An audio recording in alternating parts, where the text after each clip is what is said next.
নমস্কার বন্ধুরা, রাজরাজেশ্বরী রানী ভবানী আজকের পর্বে প্রথমেই দেখা যায় রামকান্ত ভবানী ভবানী বলে চিৎকার করতে করতে জঙ্গলের মধ্যে দিয়ে ছুটে চলেছে আর বলে, এটাই তো সেই স্থান যেখানে ভৈরবী মার সাথে আমাদের দেখা হয়েছিল। নাকি কিছুই তো ঠাউর করতে পারছি না। ভৈরবী মা তখন সেখানে আসে। রামকান্তকে তখন বলে, সে কই রাজরানী, সেই তো তোর শক্তি। রামকান্ত তখন বলছে, এবার আঘাত তার উপরে এসেছে, বিষ তীর দিয়ে আঘাত করা হয়েছে আমার ভবানীকে।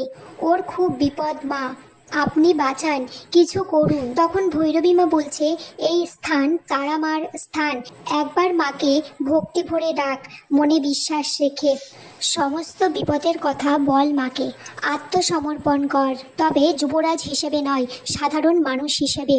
তারপর মা ভবানীর স্থানে, মা আমি যে রাজ সাজ ঐশ্বর্য সব খুলে ফেলেছি, তোমার সন্তানকে তুমি রক্ষা করো। তখন ভৈরবী মা বলছে, এই পথ ধরে এগিয়ে যা, বাকিটা মা দেখবেন। রামকান্ত তখন গিয়ে দেখে সেই তান্ত্রিকগুলো ভবানীকে নিয়ে সিদ্ধি লাভ করছে। রামকান্ত তাদেরকে মেরে তাড়িয়ে দিলে ভবানীকে তুলে নিয়ে আসে সেই তারামার স্থানে। তারপর দ্বারকা নদীর জল ছিটিয়ে দেয় ভবানীর চোখে মুখে। একটা জবা ফুল ভবানীর গায়ে এসে পড়ে আর তখনই তার জ্ঞান ফিরে যায়। এদিকে দেওয়ান মশাই রঘুরাজকে সমস্ত খবর জানায়। ভবানী জ্ঞান ফিরে উঠে বসেছে আর রামকান্তকে বলছে, আমার যা হয় হোক, কিন্তু আপনি তো নাটোরের ভবিষ্যৎ, আপনার কোনো বিপদ আসতে দিতে পারি না। রামকান্ত বলছে, তুমিও তো নাটোরের ভবিষ্যৎ ভবানী। ভবানী তখন মনে মনে বলছে, জানি পুঁটিদিদি আছে যুবরাজের মনে, তবুও কেন বিশ্বাস করতে ইচ্ছে করছে যুবরাজকে এতটা।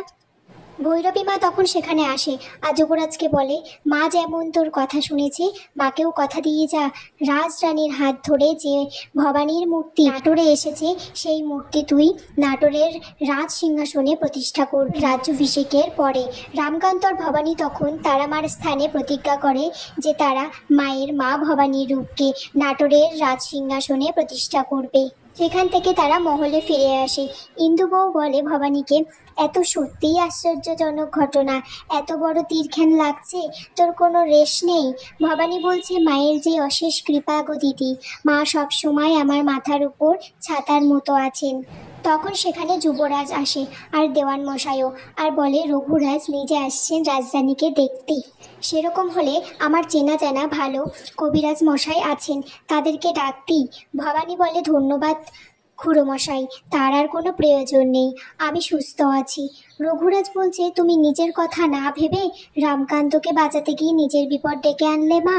ভবানী বলছে, উনি যে নাটোরের যুবরাজ, আমার প্রাণ থাকতে তিনার কোনো ক্ষতি হতে দিতে পারি না। আর এখানেই আজকের পর্ব শেষ হয়ে যায় বন্ধুরা।